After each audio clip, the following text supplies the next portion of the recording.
1월 15일 수요일 뉴스송의 온라인 큐티를 시작하겠습니다. 오늘의 큐티인 책 본문은 누가복음 1장 67절부터 80절까지의 말씀이고요. 제가 읽을 말씀은 67절입니다. 그 붙인 사가랴가 성령의 충만함을 받아 예언하여 이르되 아멘. 오늘 여러분들과 함께 성령의 충만함은 정해진 사람만 받는 걸까? 성령의 충만함은 정해진 사람만 받는 걸까? 라는 제목으로 큐티를 나누도록 하겠습니다. 샬롬, 오늘도 말씀을 시작하신 여러분 주님의 이름으로 축복합니다. 우리 단기 선교 잘 진행되고 있습니다. 여러분들 생각나실 때마다 기도해 주시길 부탁드리겠습니다. 어제 말씀 기억하시죠? 하나님께서 아들을 주셨지만 그것을 믿지 못했던 사가랴는 말을 못하게 됩니다. 그리고 요한이 태어나고 하나님 말씀을 믿었을 때 다시 사가랴는 말을 하게 됩니다. 그리고 오늘 말씀은 그 말을 하게 된 사가랴가 하나님께 찬양하는 부분인데요. 오늘은 여러분들과 이 부분을 함께 나누고자 합니다. 첫 번째는 67절 말씀입니다. 오늘 제가 선택한 본문이죠. 제가 읽겠습니다. 그 붙인 사가랴가 성령의 충만함을 받아 예언하여 이르되 아멘. 그냥 넘어갈 수 있지만 저는 이 부분에서 참 은혜를 많이 받았습니다.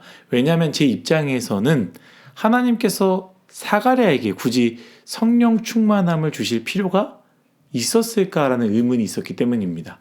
왜냐하면 우리가 먼저 오해하지 말아야 되는 것은 성령 충만함은요, 우리가 무언가를 했을 때 얻어지는 것이 아닙니다. 또한 근육이나 여러 운동처럼 자꾸 연습했을 때에 성령이 쌓이면서 충만해지는 것도 아닙니다.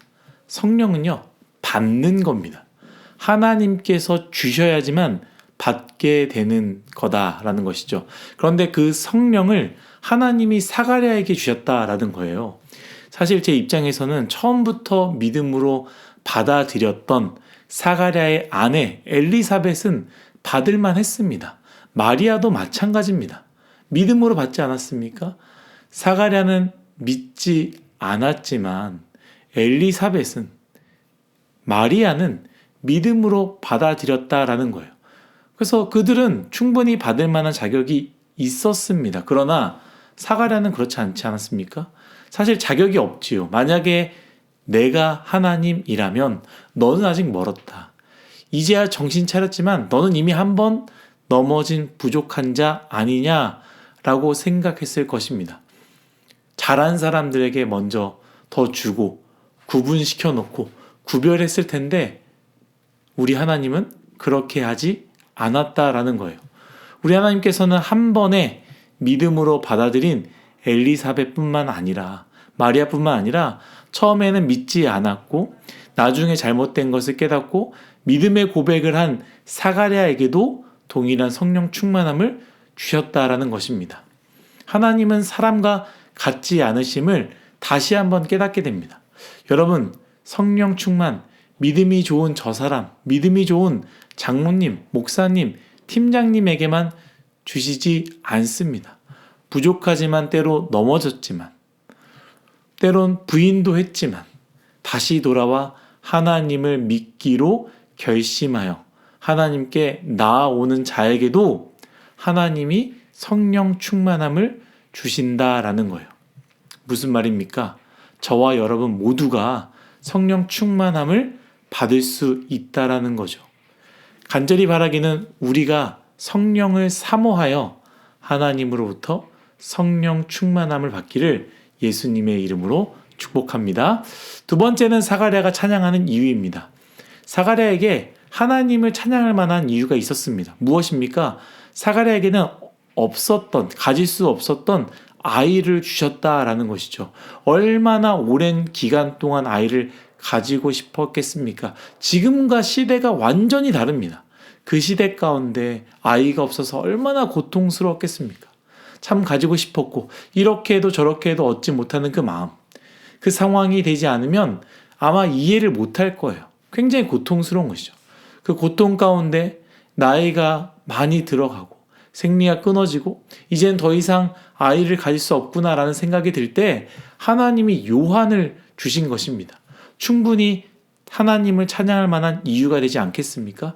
그러나 사가랴는요, 오늘 찬양을 보십시오. 무엇 때문에 하나님을 찬양했습니까? 하나님이 주신 아들 요한 때문이 아닙니다. 요한을 통해서 하나님의 약속이 이루어짐을 보며 하나님의 신실함을 찬양하는 것이죠. 여러분들은 하나님을 찬양하는 이유가 무엇입니까? 무엇 때문에 하나님을 찬양하십니까? 찬양이라고 하면 조금 어려울 수 있으니 여러분들은 언제 옆에 있는 사람, 예를 들어 가족, 부모님, 언니, 오빠, 내 남자친구, 여자친구, 그룹장님 등등 언제 참 좋다고 생각이 드십니까? 언제 고맙다고 표현하고 언제 사랑한다라고 이야기합니까? 조금씩은 다를 수 있지만 나에게 무언가 좋은 것을 주었을 때, 순전히 내 입장에서 나에게 긍정적인 무언가가 이루어졌을 때 고마워하고 좋다고 하며 사랑한다고 고백하지 않습니까? 우리가 하나님을 찬양하는 이유도 이것과 비슷하다라는 거예요. 나에게 도움이 되니까, 내가 갖고 싶은 걸 얻었으니까, 나에게 선물해 주셨으니까 참 감사하다. 하나님은 참 좋은 분이다. 우린 이렇게 찬양한다라는 것이죠.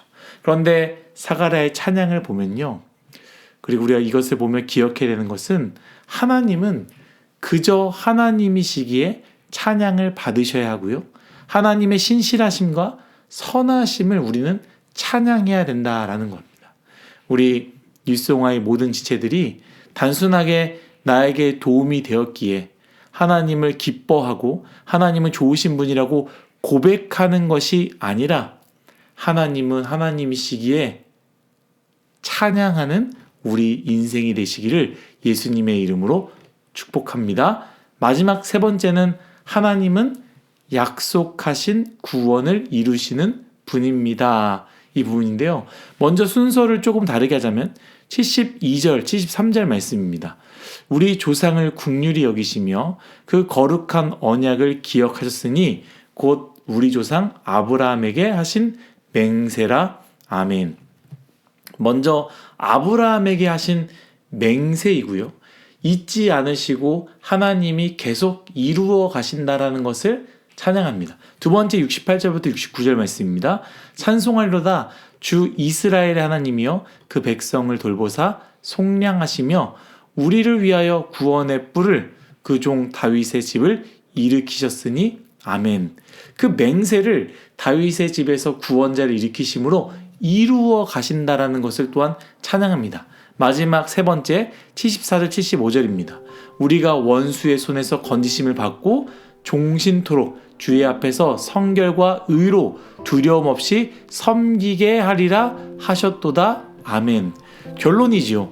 그로 말미암아 아브라함의 맹세와 다윗과 맺은 언약을 통하여 다윗의 집의 구원자 예수 그리스도를 보내시고 그 언약과 맹세를 이루어 가심을 말미암아 예수님 때문에 원수의 손에서 건지심을 받고 두려움 없이 하나님을 섬기게 된 것을 이야기하는 것입니다.